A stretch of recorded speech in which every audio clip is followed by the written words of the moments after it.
Hi folks, welcome to Firefighter Storytellers, live on the Firefighter Netcast radio network. I'm your host, Tiger Schmittendorf, and I am the Deputy Fire Coordinator for the Erie County Department of Emergency Services here in Buffalo, New York. And I'm also a run-to-the-curb kid. And I've been blessed to make my career in the fire service, and I certainly enjoy working with our county's 97 fire departments and some 5,000 firefighters. So needless to say, that keeps me pretty busy, and I enjoy every bit of it. Give you a little background about Firefighter Storytellers. Basically, the show is designed to facilitate what I like to call kitchen table type discussions between firefighters. That's the crux of it.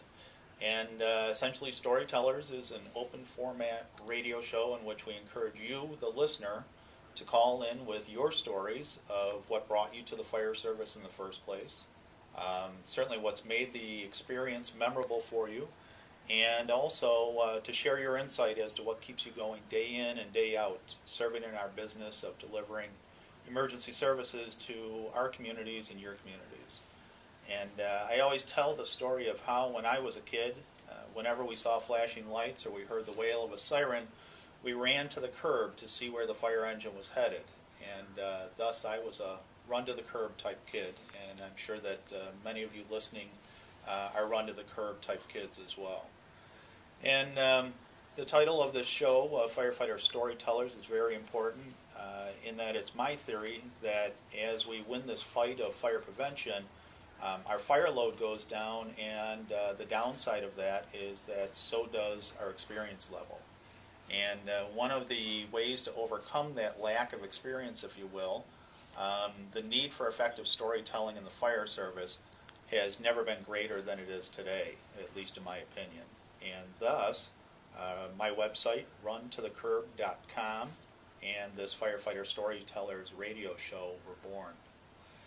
Before we get started, I'd like to thank my good friends John Mitchell and Rhett Flights, who produce Firefighter Storytellers as part of the Firefighter Netcast family of fire service podcasts and live radio shows.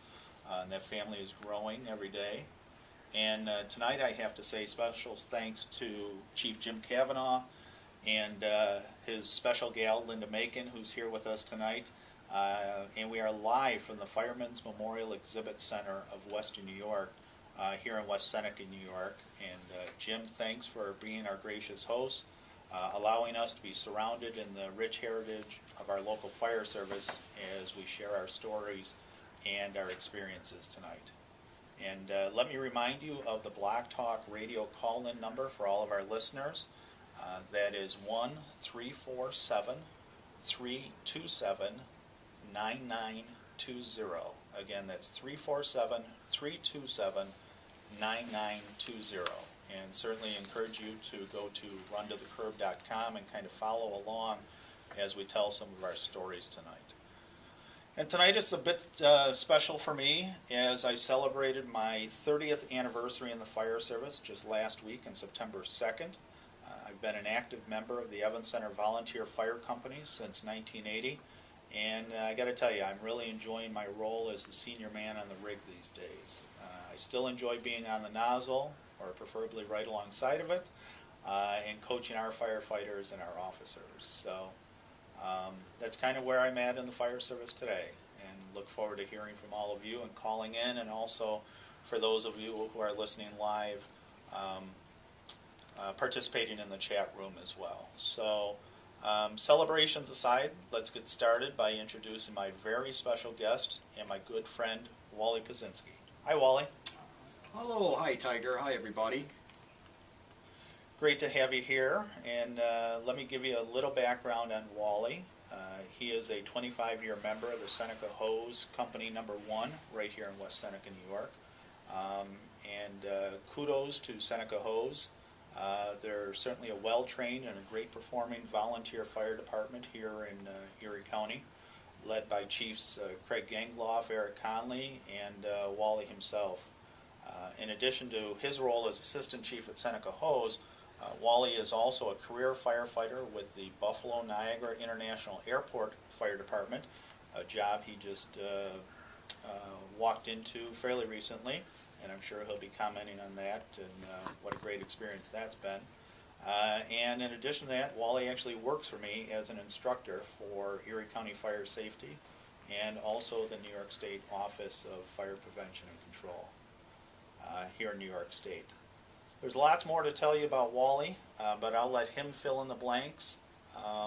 Before we get into some of your stories, Wally, I know we've talked before about the importance of storytelling in the fire service today, and I guess just kind of give us your take on this whole storytelling concept and kind of what it means to you. Well, Tiger, when I got introduced a few months ago that you were discussing about this topic, I thought it was a great idea to keep the institution of the fire service alive.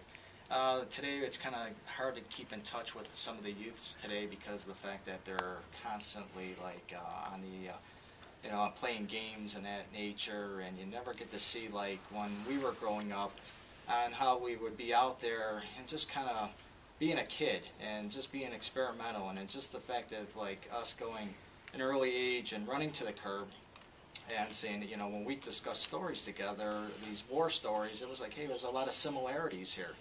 And it was just something that, like, hey, I really wanted to participate in and get the word out somehow, and it seems like it'd be a great little network to get involved with here, because there's a lot to tell. I mean, our history is vital here, and how ironic